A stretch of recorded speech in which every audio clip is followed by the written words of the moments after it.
Thank you, Mr. Chairman. I'd like to begin by asking unanimous consent to enter into the record the NOAA Fisheries Report Atlantic Sharks 30 Years of Successes and Lessons, and then also the written testimony of Mr. Dewey Himmelwright, fisherman, commercial fisherman from Wanchese, North Carolina.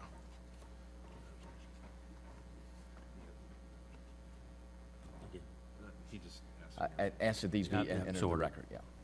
Okay. Well, Mr. Chairman, thank you. I'd like to thank you and Ranking Member Gerhalvo for holding this hearing today. I think it's incredibly important. As we look at, the balances that we see in our ecosystems, what we've seen is a resurgence of shark populations, which is good. But what we've also seen with that is shark depredation, which is essentially a very, very high frequency of the taking of fishermen's catch.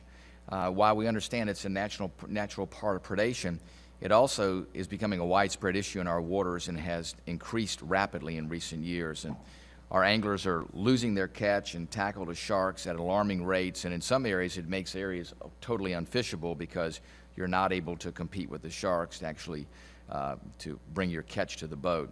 I introduced the Shark Act to study this issue and look into ways to improve sport fishing conditions for anglers while protecting sharks, and I think that we can do both. This bill establishes a fisheries management task force to focus on identifying research opportunities, recommending management strategies, and developing educational materials for fishermen. Mr. Chairman, I'd like to ask for unanimous consent, as I have, with these two reports that I've given to you, NOAA Fisheries and a written testimony from MRI Commercial Fishermen. Without objection. This legislation that I have before the subcommittee today helps fishermen understand which species of sharks have higher rates of depredation. Essentially, depredation is the taking of a recreational fisherman's catch. And in many instances, too, commercial fishermen are having to deal with that also. And where is the most likely situation where the species are to intersect, where you have this depredation?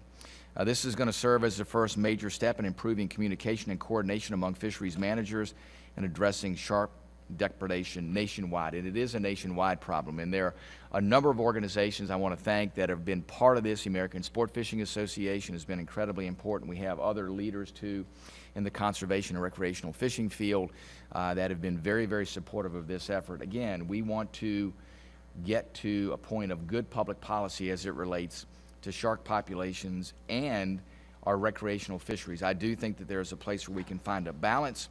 And again, Mr. Chairman, I want to thank you and the ranking member for holding this hearing, and I yield back the balance of my time.